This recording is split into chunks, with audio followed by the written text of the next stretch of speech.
Hello guys and welcome to our YouTube channel the investment officer.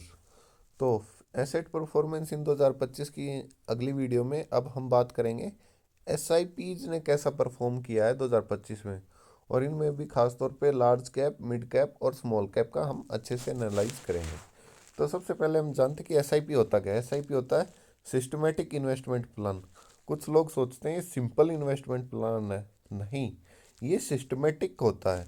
इसमें आप कुछ fixed amount monthly invest करते हैं, और इसमें बेनिफिट क्या होता है। बेनिफिट मान लो कि आपने पहले मंथ में कोई एनएवी नेट एसेट वैल्यू देते हैं म्यूचुअल फंड्स की, आपको इतनी वैल्यू पे वो मिलेगा।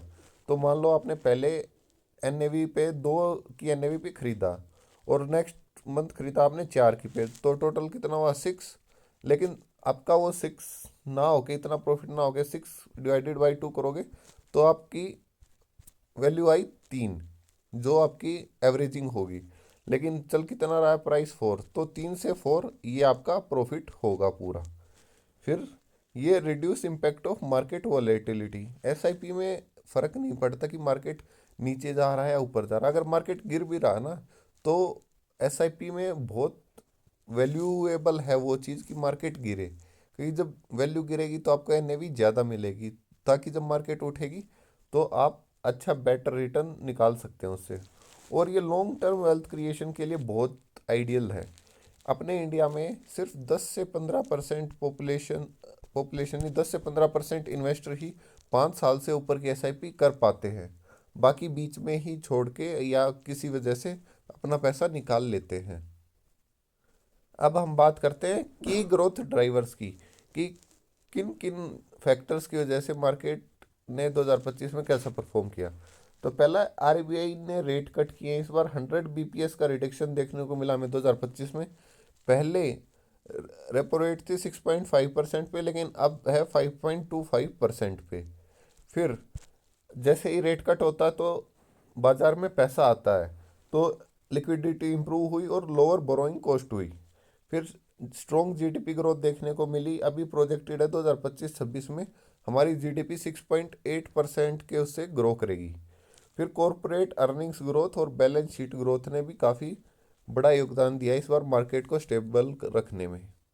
फिर हम बात करते हैं एसआईपीज में पहले लार्ज कैप की, कि लार्ज कैप के कौन कौन से एडवांटेज होते हैं और आपको लार्ज कैप में एसआईपी क्यों करनी चाहिए।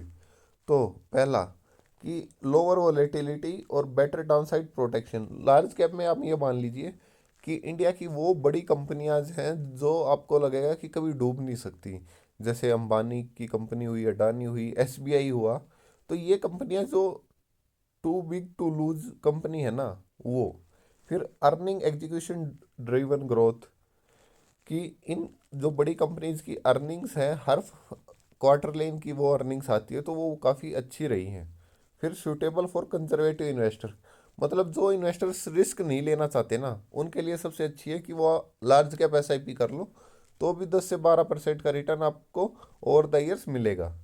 फिर core portfolio holding for stability, और लार्ज कैप एसआईपी सिर्फ स्टेबिलिटी के लिए लोग प्रीफर करते कि हमें इतना रिटर्न मिले। तो अब हम देखते हैं लार्ज कैप एसआईपी में सबसे अच्छे फंड कौन कौन से रहे हैं। तो बस पहले नंबर पे अच्छा परफॉर्म किया है Nippon India large cap fund ने, जिसने इस 2025 में मार्केट गिरने के बावजूद 20% का रिटर्न दिया है। और आप इसको 3 साल का भी देखोगे ना रिटर्न, तो 19% ऑन एन एवरेज हर साल का इसका रिटर्न रहा है। फिर आईसीआईसीआई प्रूडेंशियल लार्ज कैप, इन इस एसआईपी ने इस साल दिया है 18% का रिटर्न, और आप इसका 3 साल का भी देखोगे तो 18.51% इसका 3 साल का एवरेज रिटर्न रहा है। फिर बात करते हैं मिड कैप एसआईपी की। इसको बेस्ट ऑफ बोथ वर्ल्ड्स क्यों बोला जाता है, कि आप इसमें स्टेबिलिटी भी देख सकते हैं और रिस्क भी, दोनों चीज़, क्योंकि ये बैलेंस रखता है ग्रोथ और स्टेबिलिटी को। और इसमें कंपनीज वो होती हैं जो एक्सपेंशन फेज में होती है, जो स्मॉल कैप से तो ऊपर उठ चुकी होती है, लेकिन लार्ज कैप आने वाले टाइम में बन सकती हैं। तो इसमें पोटेंशियल होता है काफ़ी। फिर इसका रिटर्न लार्ज कैप से तो ज़्यादा रहेगा, लेकिन स्मॉल कैप से कम रहेगा, क्योंकि स्मॉल कैप में रिस्क कम है, रिस्क ज़्यादा है और रिटर्न भी उतना ही ज़्यादा है। तो अब बात करते हैं टॉप मिड कैप फंड्स कौन कौन से रहे 2025 में। पहले पे है एच डी एफ सी का मिड कैप फंड, जिसने इस साल 24.91% का रिटर्न दिया है। और आप इसका 3 साल का भी देखोगे ना तो 28% का ऑन एन एवरेज 3 साल में रिटर्न रहा है इसका। फिर इन्वेस्को इंडिया मिड कैप में इस साल 23% का रिटर्न रहा, और 3 साल का एवरेज देखोगे तो भी 29% ऑन एन एवरेज इस एसआईपी ने परफॉर्म किया है। फिर बात करते हैं हम स्मॉल कैप की, जिसमें कि हाई ग्रोथ पोटेंशियल होता है, हाईएस्ट रिटर्न पोटेंशियल, क्योंकि इसमें रिस्क भी ज़्यादा और रिवॉर्ड भी ज़्यादा है। और एनुअली देखोगे तो 15 से 25% का ऑन एन एवरेज रिटर्न माना जाता है कि स्मॉल कैप जो अच्छे फंड्स है वो डिलीवर करते हैं। फिर इसमें वो होती है जो कंपनी स्ट्रॉन्ग ग्रोथ फेज दिखाती है, और हायर रिस्क हायर रिवॉर्ड में आपको बता चुका हूँ। और ये लॉन्ग टर्म के लिए सबसे बेस्ट एसआईपी होती है स्मॉल कैप की, और उन लोगों के लिए जो कि 25 से 30 की एज में है, जो थोड़ा रिस्क टॉलरेट कर सकते हैं, उनके लिए स्पेसिफिकली।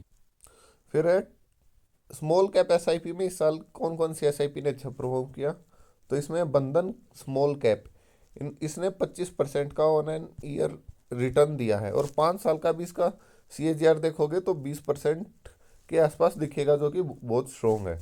फिर है इन्वेस्को इंडिया स्मॉल कैप, इसने एक रिटर्न में भी अच्छा परफॉर्म किया, तकरीबन 20% के आसपास इसने रिटर्न जनरेट किया है, और 5 साल का भी देखोगे तो 26.98% का इसने रिटर्न जनरेट किया है। तो जो एक रिकमेंडेड होता है कि आपको लार्ज कैप कितना करना चाहिए, स्मॉल कैप कितना करना चाहिए, और मिड कैप कितना करना चाहिए, तो जनरली बोला जाता है कि 50% आप लार्ज कैप में लगाइए, 30% आप मिड कैप में लगाइए, और 20% आप स्मॉल कैप में लगाइए। लेकिन अगर आप थोड़ा ज़्यादा रिस्क ले सकते हैं तो आप 30% लार्ज कैप कर सकते हैं, प्लस 40% मिड कैप कर सकते हैं, प्लस 30% स्मॉल कैप कर सकते हैं आप।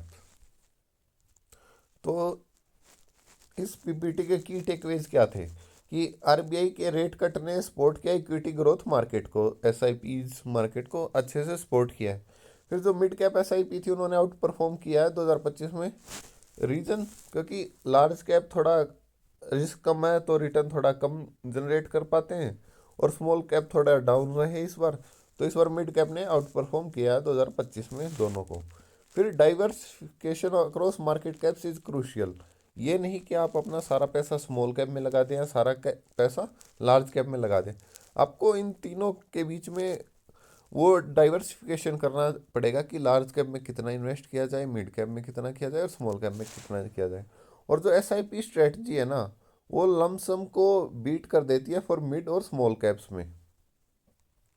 तो थैंक यू गाइज, ये थी आज की हमारी वीडियो। और आप अपनी एसआईपी जर्नी आज ही शुरू कर सकते हैं, क्योंकि एसआईपी में आप जितना जल्दी इन्वेस्ट कर सकें, आपको फ्यूचर में उतना ज़्यादा पैसा कंपाउंडिंग के द्वारा एसआईपी बना के दे सकती है। तो उम्मीद करते हैं आपको ये वीडियो पसंद आई होगी। वीडियो पसंद आई हो तो वीडियो को लाइक कीजिएगा, चैनल को सब्सक्राइब कीजिएगा। मिलते हैं कल अगली वीडियो के साथ।